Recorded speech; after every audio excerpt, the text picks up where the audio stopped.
Well, howdy folks, how's it going today? I hope everybody's doing really good. Well, we got a Gretsch on the bench here today.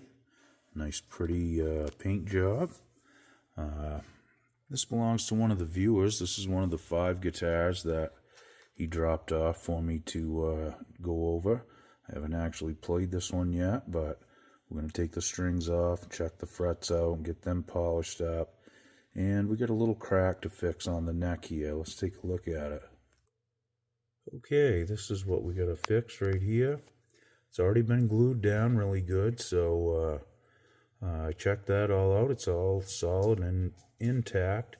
We just got to try to cover this up as good as we can. You know, I'm not probably going to be able to get this perfect, but I'm going to do my best. Now we got some of the crew out in the shop today. There's Oliver. There's Otis doing his thing. Pretty much nothing. And you are not supposed to be on the bench, and you know it, Gibson. It's time to get off the bench. It's a mess. Okay, so what we're going to do here is take some fingernail polish. Now, I just got this stuff. It's pretty close. I mean, it doesn't quite look like that when you wipe it on. You can see I wiped a little bit on this bare wood. I tried putting a little red with it to see what would happen. And then I took a Sharpie and just drew some black on the wood. Took this polish and kind of blended that with the brush in the marker. And I think some of the ink actually come out of the marker with it. So I think we got something we can deal with here. That's pretty close. So it'll be good enough at least to fill this in, and you know, we won't be looking at bare wood anymore, and then we can fill this in and get this smoothed up so you don't feel it anymore. That's really the biggest goal here. Okay, so I'm going to repeat the same process here. I'll just use a Sharpie here, color in a little block, and I don't need much. I'm going to shake this finger polish up pretty good. And try to get a lot of it off the brush at first. Now I'm going to mix it right on this wood until I get it right, versus putting some black marker on the crack itself. I think this is the way to go. Now I can see it kind of pulling some of that black in there, so I'm going to stop right there. I'm going to wipe my brush off so I don't get any odd coloring in here. All right, let's check it out. I'm just gonna hold it up for a match here against the guitar. That looks pretty good. Could be a little dark. I'm gonna add just a little bit more color here. Bear with me, folks. Okay, now that's a lot closer. Alright, that looks pretty good. So, very delicately, I'm just going to go in here and just start putting a drop or two on it.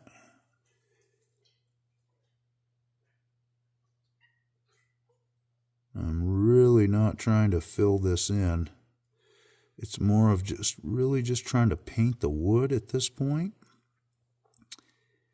And I may use clear super glue to drop fill this afterwards and flush everything up just for the strength, but this isn't looking too bad. I mean, I honestly could probably flush this up and get away with it, but I'm just going to drag a little bit down on this crack and just try to hide what I can. Again, this is going to take some buffing and probably some scraping too. Alright, let's just let that ride like that for now. Now I am pretty happy with the color match here. It looks pretty good. Let's take a little better look at it. Let me get my headgear off and stuff here. Let's take a peek. Well, it's not perfect, And there is some along the edges that I'm going to wipe off here real quick. But I can do another drop in there and darken that up just a little bit. But at least that's enough to get it started. Well, yeah, I think this is going to work okay. I can make a lot of this disappear, I'm pretty sure. You're still going to see a little possible color variation, but at least it'll be smooth and it won't feel like a big crack in your hand when you're playing it. Oh, sorry, folks, I forgot to mention this is a CYG2 crafted in China, not created, crafted. There you go. Okay, round 2. I'm going to use the same spot that I used, and when I did wipe the fingernail polish off it, I could see where it did remove some of the black ink from the Sharpie, so it does kind of pull that up into the fingernail polish itself. I've never done this little trick before, but it seems to work pretty good. Now, you can buy fingernail polish pretty cheap at your dollar stores and local pharmacies. And I've even talked to one of the workers at the dollar store, and she said I could bring a guitar in there if I wanted to try to match it, because it is a little difficult. If you take pictures of it, do it outside in the natural light. Okay, so I'm probably going to block your view for a second, but them's the breaks, folks. I got to do what I got to do here. Again, I'm just lightly trying to daub that in there. And I'm really at the stage where it's probably going to be another session of this before I get it leveled. I'm trying to clean up as I go and trying to really wipe the excess off the sides here, which is a little tricky, but it just takes a steady hand. The color looks pretty good to me. It could be worse. Alright, just a little in there. And I got to chase that down in here a little bit. Maybe a little bit more.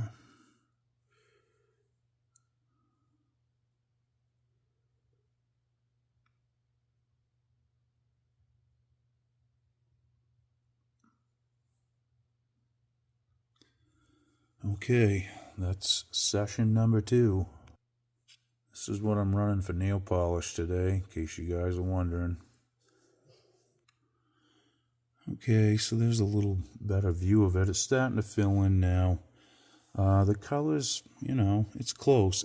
It's not dry right now either, so I did notice when it is dry, it is almost like right there. So, again, I'm happy with that. Now, if this wasn't like chipped right to the wood and there was still color there, I would probably just use, like CA glue or something like that to fill it in, and then just kind of blend that with the finish.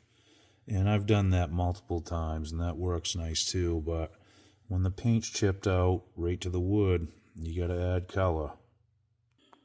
Using these foam rubber pieces here to hold the guitar up in a good position for me. You guys have probably seen these. I use these for neck rests in a lot of videos. These come off a piece of exercise equipment or something, if I remember right, and I just kind of held on to them, and I use them all the time. Okay, we're going to call that good, folks. You can still feel some slight ghosting here where everything is kind of shrunk and sunk down.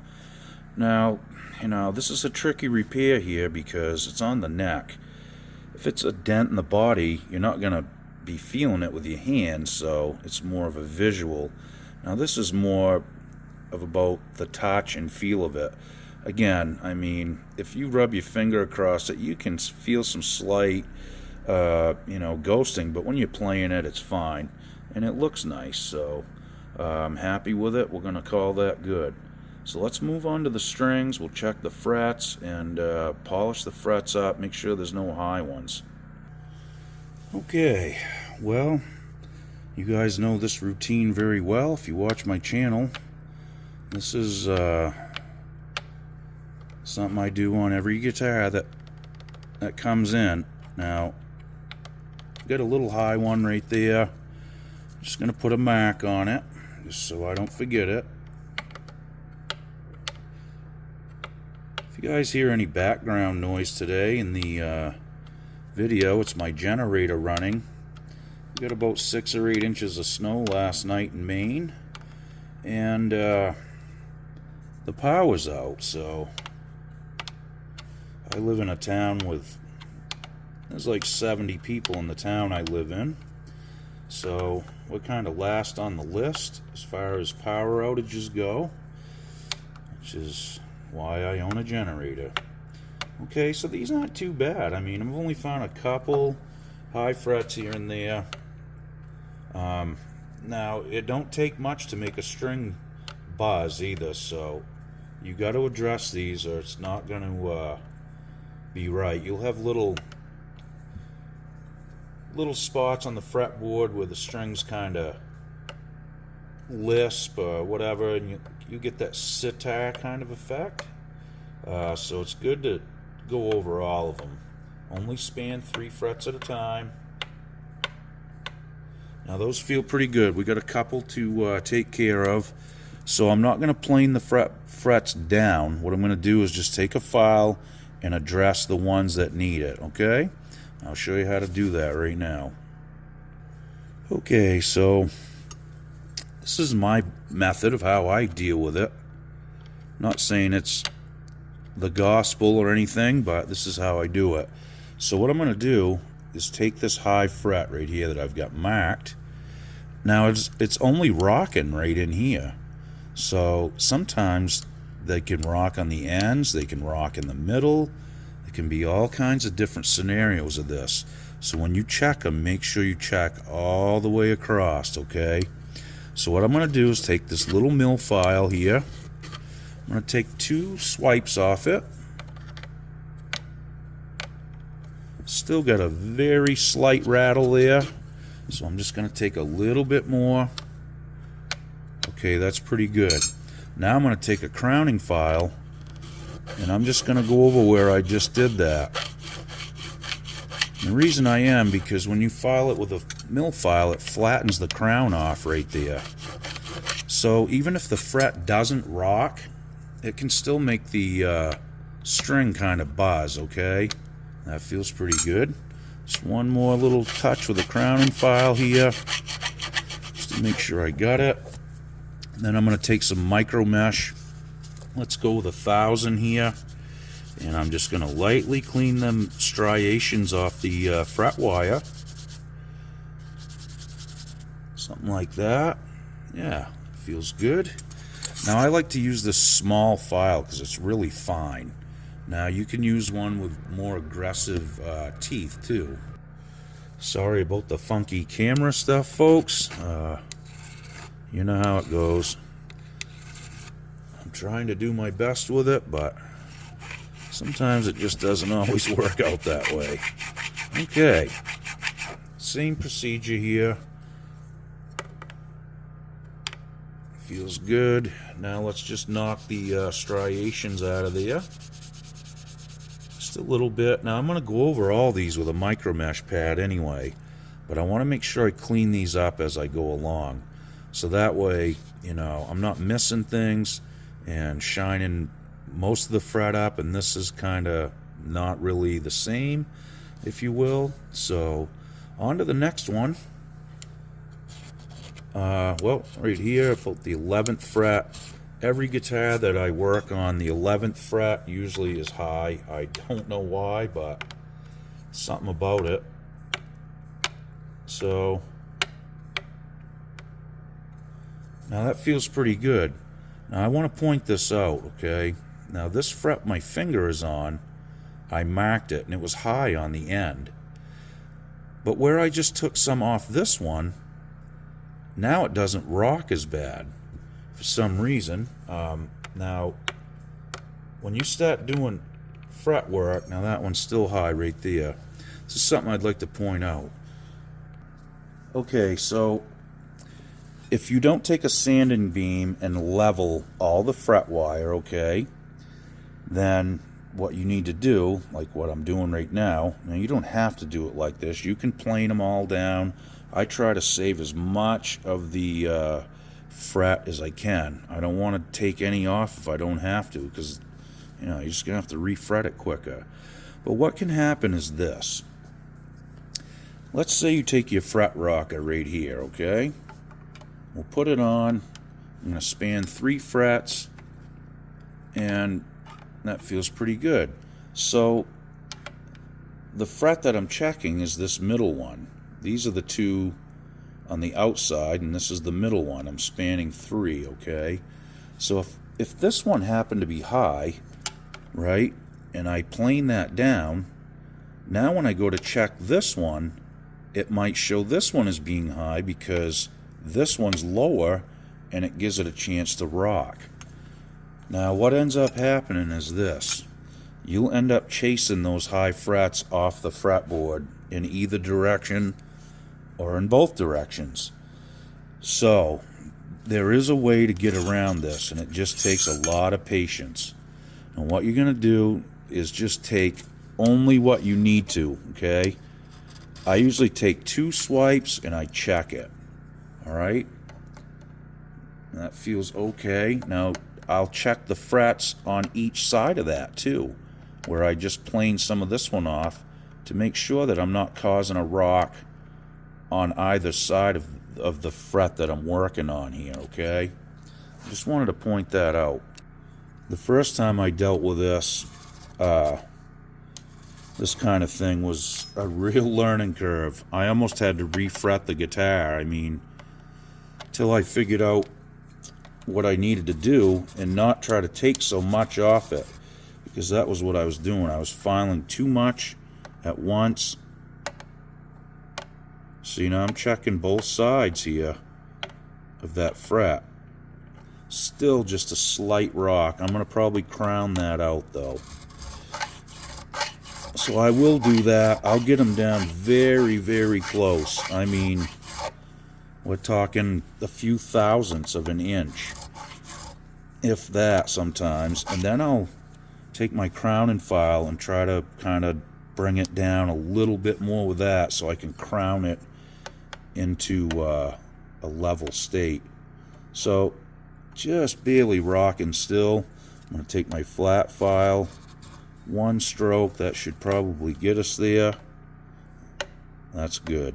Okay, so let's check the ones on each side. Okay, right there. Now I got a high fret on the fret beside it.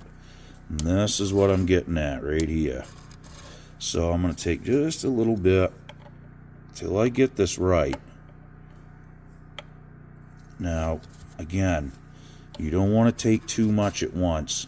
Only take what you need and only file it where it's rocking. Okay?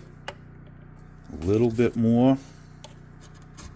Again, this can be a nightmare if you don't take your time. If you just start filing like you're, sawing a tree down, it's not going to end well. You'll end up with no fret wire at the end of the day because you keep planing it down, trying to chase these off the fretboard. Okay, so that's my 2 cents on high frets. I hope that does help you guys. And so now I'm going to probably just go down through, recrown them, and then polish them all, and we'll be in good shape. I would like to add, always make sure your neck is perfectly straight when you do this. You know, if you've got relief in the neck, a back bow, you're going to get high fret symptoms when you fret rock it. You got to have it straight. You don't want to be filing nothing off here with relief or back bow on the neck, because that will definitely end bad. Okay, right back to work, folks. So I just try to keep my little crowning file as straight and level as I can. You can get down over the ends, But be careful, you don't want to bevel that off too much because then your string will drop off. So I don't really do too much with that. Once in a while I will just run it down over easy if I feel anything sharp. Now these feel pretty good, so I'm not going to do that. Never do anything that you don't need to, folks. That's really the secret to this, because the more stuff you try to get away with, the more trouble you're going to run into. Now, I like to wipe my file off on a cloth or something every time, too. I don't want to drag fret dust and fret filings over the frets and scratch them, okay? So I'll continue to wipe that as I go. It's just something I've been doing for a while now. I see guys doing this stuff, and there's piles of filings all over the fretboard, and it's like, wow, man, you're just dragging those across there with your crowning file and scratching them, you know, causing yourself a lot more work than you need to. All right, we're getting there. We're up to the 12th fret here, folks. Moving right along pretty good. Okay, 1000 grit micro mesh. I'm going to set it on 2 fret wires here, right? And what I'm going to do is just put my fingers over each fret wire very lightly back and forth, okay? Not touching the fretboard, I'm only touching the fret wire here. I'm going to set over to the next 2 and do the same thing. Now, after I do that, what I'm going to do is run my fingernail along the fret wire. If it feels like glass, we're good. If I feel a nick or a scratch, we're not good. So I'll go back and correct that. So again, I usually start with like 1000. You know, it depends how scratched up they scratched up they are, excuse me. Sometimes I'll start with 600, but I find 1000 works really well. It just takes a few more reps, you know, to get everything smooth, but it's just the way I do business. Now, as I get going down here, I'm going to start spanning 3 frets, okay? So when I do that, my preferred method will be to span 3 frets, and then I'll just take basically my pointer and ring finger and just kind of rest them on there. Again, I'm not putting a ton of pressure on here at all. I'm really just trying to let that glide over the wire and do its thing. So again, as I work my way up, I'll span 3 at a time and just keep polishing them up until they're smooth. I do this usually every time I change the strings on my guitars now. I like to add, you can put your fingers together and do that too. But I do like to polish the frets on my guitars as I change my strings. It just keeps everything smooth, the notes bend better. I even think it sounds better. It's not like, you know, a string resting on a bunch of finger gunk and whatever else is on your fret wire. Alright, we're going to step her up to 2500 now. Okay, here we go, some 2500. Get them nice and shiny, just like chrome. That's what we want. And this is kind of a touch thing, alright? Now, when I first set that on there, it feels like I am actually dealing with some sort of grit, okay? But after 3 or 4 swipes, it just starts to get really smooth and it just glides across there like it's ice. Okay, right back at her here. So again, this is my preferred method. It keeps me from taping off the fretboard. Yeah, it probably takes me a little longer, but honestly, I would rather do this than cut masking tape all day. So I've learned to come up with this little method that I use, and works for me. Now, I'm not saying I'm not telling you not to tape your fretboard off. I think it's good practice, and there's not a thing wrong with it, especially if you're just starting out with this kind of stuff. I recommend it. Okay, so Now when you get down here, you can span 4 frets like nothing.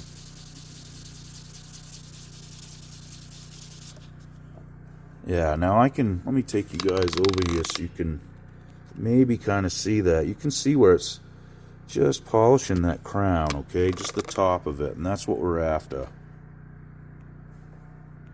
Okay, I'm going to finish up with some 3500 here, and that will do it.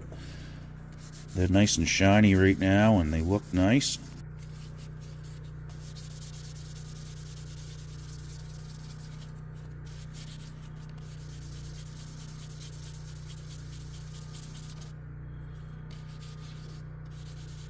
I'm not going to say polishing because there's a guy up in Canada that does that on all his videos. What's his name? Woodford. Ted Woodford. I watched some of his videos. He's a great repairman. He does really good work too. Nice high quality craftsmanship, and he's been doing it a long time. So I'm not going to steal his little catchphrase. You guys know what I'm doing. Alright, we'll give the old fingernail test here. Should feel just like glass. I mean, there should be nothing. No nicks, no dings, anything like that. Because remember, if you can feel that with your fingernail, the string is definitely going to feel it. And so will you when you bend a note or do some magic scale that you might be keeping from the world. Okay, we're going to put some fretboard Fingerboard Remedy right here. This is by Fender Custom Shop. Really good stuff. I'm going to try to get some more of this, and I've been using quite a bit of this. Now I just put a drop on each, closed up my bottle. Just put 1 drop on each fret, and just kind of rub it in lightly and let it kind of do its thing and soak in.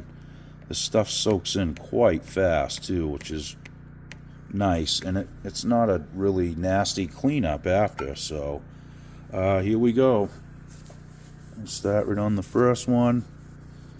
Again, I'm not putting a lot of pressure. I'm just trying to kind of skim coat this fretboard with this stuff for now. Let it kind of soak its way into the wood. This fretboard didn't seem to be that dry. I had a lot of finger marks, from playing on it. So that was probably helping a lot. All that gunk and finger dirt that you acquire on your fretboard, it can actually protect stuff too.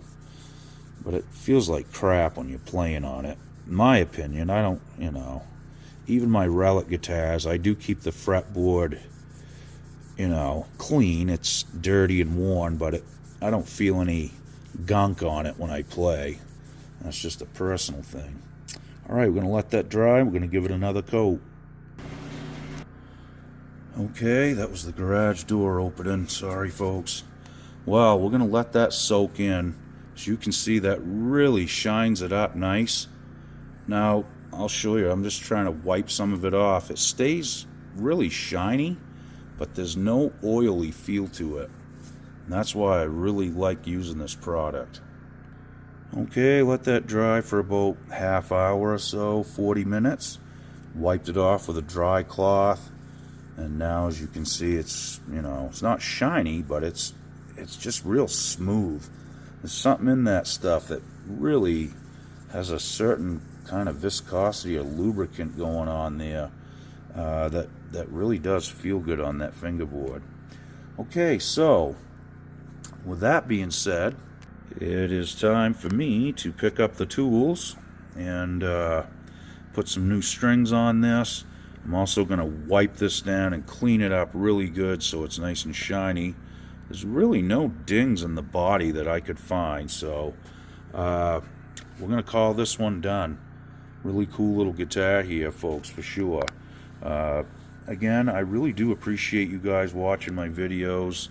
Welcome to all the new subs and all the old subs. Thanks for sticking with me, folks. I really do appreciate it. Well, I'm going to clean up this mess. I've got some more guitars to work on, so stay tuned. I will do a sound demo on this eventually. I'm going to do a day where I may just demo, you know, maybe a half a dozen, 10 guitars at once. That might be my preferred method. It's just too hard for me to stop everything I'm doing, go shoot a video, and whatnot. So, I mean, I'm not trying to shortchange you guys, but it's time consuming. So, I'd rather get the guitars ready and get them all, you know, back in order, and then I'll go through and play 2 or 3 of them, and I'll, you know, tell you guys what they are, the models and all that as we go along. So thanks again, folks. I really do appreciate it, and hope you all had a nice holiday and a nice Thanksgiving. All right, we'll see you real soon. Be good. Okie doke.